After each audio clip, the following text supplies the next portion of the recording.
আমাদের একজন দর্শক মাহমুদ আব্বাস উনি প্রশ্ন করে জানতে চেয়েছেন যে আমাদের সমাজে অনেক প্রচলিত দরুদ আছে, বিভিন্ন অজিপার বইতে পাওয়া যায়, আসলে এগুলো হাদিস থেকে প্রমাণিত কিনা? আলহামদুলিল্লাহ ওয়া সালাতু ওয়াসসালামু আলা রাসূলিল্লাহ ওয়া আলা আলিহি ওয়া আসহাবিহি আজমাইন, আম্মা বাদ। আমার মনে হয় এটা আমাদের সকল মুসলমান এবং সকল বাঙালি মুসলমানের জীবনের সাথে জড়িত। আমরা ভালো মুসলমান হই আর খারাপ মুসলমান হই, সকলে কখনো কখনো দোয়া দরুদ পড়ি কম বেশি। এক্ষেত্রে এই প্রশ্নটাই আমাদের একসময় অভিনব ছিল, দরুদ আবার হাদিস দ্বারা প্রমাণিত হতে হবে কেন, এরকম একটা অবস্থা ছিল। তো বর্তমানে আলহামদুলিল্লাহ জ্ঞানের চর্চা বেড়েছে, আমরা আলহামদুলিল্লাহ কোরআন এবং হাদিসের কাছে যেতে পেরেছি। সমাজে এগুলো সাধারণ দর্শক পাঠক মোমেনরা আলোচনা করছেন। এক্ষেত্রে আমাদের দর্শকদেরকে কয়েকটা বিষয় মনে রাখতে হবে। প্রথম বিষয় হলো, দরুদ এক ধরনের দোয়া। দরুদ, ইস্তেগফার, দোয়া এগুলো আল্লাহ তাআলার কাছে বান্দার চাওয়া। এক্ষেত্রে যদি কোনো বান্দা যে কোনো ভাষায় যে কোনো বাক্যে কিছু চায়, তাহলে তার চাওয়ার মূল ইবাদত পালন করে।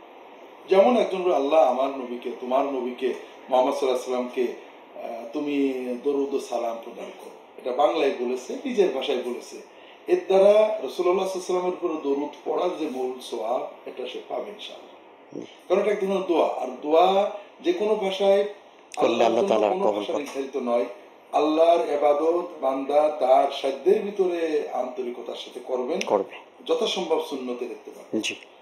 কিন্তু এর বিপরীতে এই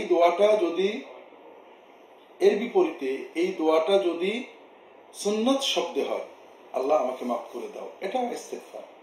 কিন্তু এটাই যদি আমরা রাসূলুল্লাহ সাল্লাল্লাহু আলাইহি ওয়াসাল্লামের শেখানো ভাষায়, যেমন রব্বিগফিরলি ওয়াতুব আলাইয়া ইন্নাকা আনতাত তাওয়াবুল গফুর অথবা আস্তাগফিরুল্লাহাল আযীম আল্লাযী লা ইলাহা ইল্লা হুয়াল হাইয়ুল কাইয়্যুম ওয়া আতুবু ইলাইহি, এইটা পড়তে পারি এবং অর্থের দিকে লক্ষ্য রেখে, তাহলে এটা শোনায় সোহাগা। সর্বত আমরা বিশ্বাস করি রাসূলুল্লাহ সাল্লাল্লাহু আলাইহি ওয়াসাল্লাম যেটা শিখিয়েছেন সেটা সবচেয়ে আগে কবুল হবে। আমাদের মাবুদের দরবারে যখন তার হাবিবের, তার খলিলের বাক্য দিয়ে আমি দোয়া করব, অবশ্যই আল্লাহ বেশি পছন্দ করবেন, এটা আমরা তো ইয়াকিন করি। ঠিক দরুদ এরকম, দরুদ আমরা যে কোনো বাক্যে যদি বলি আল্লাহুম্মা সাল্লি আলা মুহাম্মাদ, এইটুক দরুদের মূল বাক্য।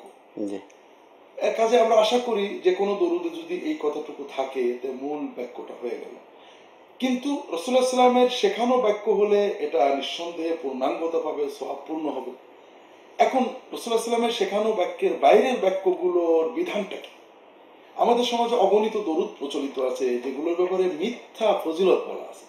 দরুদে হাজারি, দরুদে লাখি, এটা পড়লে এই হয়, এটা পড়লে এই হয়, এগুলো সব বানোয়াট এবং মিথ্যা। রাসূলুল্লাহ সাল্লাল্লাহু আলাইহি ওয়াসাল্লাম কখনো এগুলো বলেননি, কোনো হাদিসে এগুলো নেই, সহিহ সনদে, এমনকি দুর্বল সনদে এগুলো পাওয়া যায় না। তো এই কথাগুলো যদি কেউ বলেন সেটা অন্যায়, আর জেনে বলেন যে এটা হাদিসে নেই, তারপর বলেন এটা মহা অন্যায়, ভয়ঙ্করতম অন্যায়। কিন্তু কেউ যদি এই বাক্যগুলো পড়ে, তো হয়তো না জেনে পড়লে মূল দরুদের সওয়াবটা তিনি পাবেন, যেগুলো বানোয়াট সওয়াব বলা আছে ওরা তিনি পাবেন না। দ্বিতীয়ত, এই বানোয়াট বাক্যগুলোর ভিতরে অনেক শব্দ আছে যেগুলো আসলে আপত্তিকর কোন কোন দরুদ। এই জন্য রাসূলুল্লাহ সাল্লাল্লাহু আলাইহি ওয়াসাল্লামের শেখানো দরুদ পালনের জন্য আমাদের চেষ্টা করা উচিত। সেখানে দরুদের ভিতরে দরুদ ইব্রাহিম এটা মাশহুর, এটা রাসূলুল্লাহ সাল্লাল্লাহু আলাইহি ওয়াসাল্লাম বিভিন্ন বাক্যে বলেছেন, এটা আমরা পালন করব। এছাড়া ছোট ছোট কিছু দরুদ পাওয়া যায়, আসমা রাদিয়াল্লাহু তাআলা আনহা থেকে পাওয়া যায়, তিনি বলতেন সাল্লাল্লাহু আলা নবিহি মুহাম্মদ, সাল্লাল্লাহু আলা নবিহি মুহাম্মদ ওয়া সাল্লাম, এরকম কখনো কখনো পাওয়া যায় কোন কোন ক্ষেত্রে। তো এই ধরনের ছোট ছোট দোয়া আছে, আমরা এগুলো দরুদ প্রকাশক দোয়া আর কি, এগুলো আমরা পালন করার চেষ্টা করব। আর সুন্নতের আলোকে রাসূলুল্লাহ সাল্লাল্লাহু আলাইহি ওয়াসাল্লামের নামের সাথে যে উপাধিগুলো দেওয়া হয়েছে, আল্লাহুম্মা সাল্লি আলা আবদিকা ওয়া রাসূলিকা মুহাম্মদ, আল্লাহুম্মা সাল্লি আলা মুহাম্মাদিন নবিয়্যিল উম্মি। আর রাসূলুল্লাহ সাল্লাল্লাহু আলাইহি ওয়াসাল্লাম যখনই দরুদ পড়েছেন তার আলের উপরে, আল অর্থ হয় বংশধর অথবা অনুসারী, তাদের উপরে দরুদ পড়েছেন। পরবর্তী যুগে মুসলমানরা সাহাবীদের উপরে দরুদে শরীক করেছেন, কারণ রাসূলুল্লাহ সাল্লাল্লাহু আলাইহি ওয়াসাল্লাম বিভিন্ন সময় সাহাবীদের জন্য দরুদ বলেছেন। তো সব মিলিয়ে আমাদের সুন্নত বাক্যের ভিতরে থাকা দরকার, আর সুন্নত শব্দ সমর্থিত বাক্য ব্যবহার করা যেতে পারে। অনেক শুকরিয়া, আলহামদুলিল্লাহ। আমরা একটি গুরুত্বপূর্ণ মর্যাদাপূর্ণ একটি আমলের বিষয়ে প্রিয় দর্শক আমরা জেনে নিলাম। দরুদ শরীফের আমলের এই চেতনা আমাদের সবার জন্যই ভালো, আলহামদুলিল্লাহ। আমরা সবাই শ্রদ্ধা করি আমলটিকে, কিন্তু সেই ভালো আমলটি করতে গিয়ে আমরা হয়তো অসাবধানবশত অনেক সময় আমরা অনেক আমল করে থাকি যেটা হাদিস সম্মত নয়। অনেক অজিফা আমাদের বাজারে ঘাটে পাওয়া যায় বিভিন্ন জায়গাতে, সেই সকল অজিফার বইতে দোয়া হাবিবি, দোয়ায় বিভিন্ন রকমের অজিফা এখানে দেয়া আছে। আসলে আমরা মনে করি এই সকল বিষয়গুলো কোরআন এবং হাদিস থেকে সমর্থিত নয়, বরং কোরআনে কারিম তেলাওয়াত করে আমাদের সবচেয়ে বড় ওজিফা।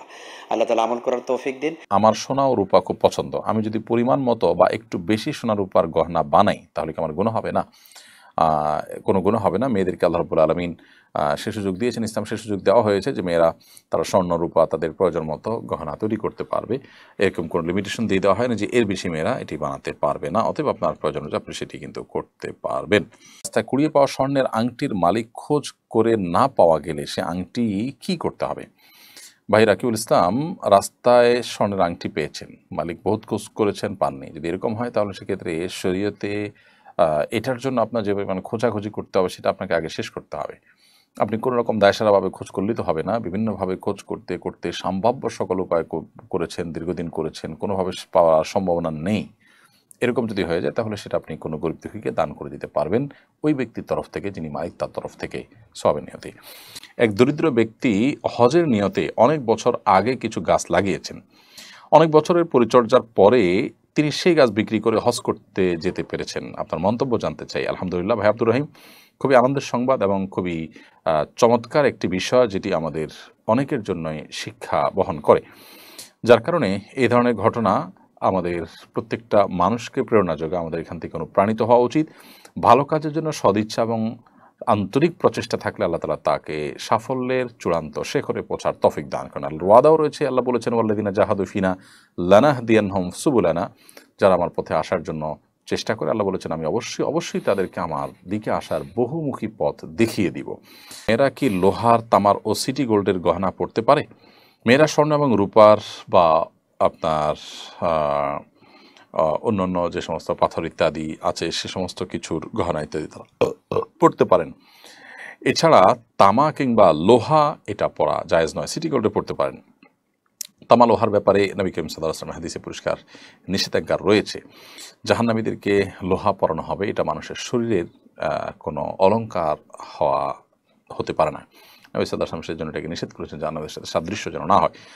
আর তামার ক্ষেত্রেও হাদিসে নিষেধাজ্ঞা রয়েছে, যার কারণে তামা লোহা এগুলো আমরা ব্যবহার করব না। তবে আমাদের বোনরা সিটি গোল্ড, এমনি সাধারণ স্বর্ণ বা রূপা বা অন্যান্য যে সমস্ত মূল্যবান ধাতব আছে এই লোহা এবং তামা এগুলোর বাইরে সেগুলো পড়তে পারেন।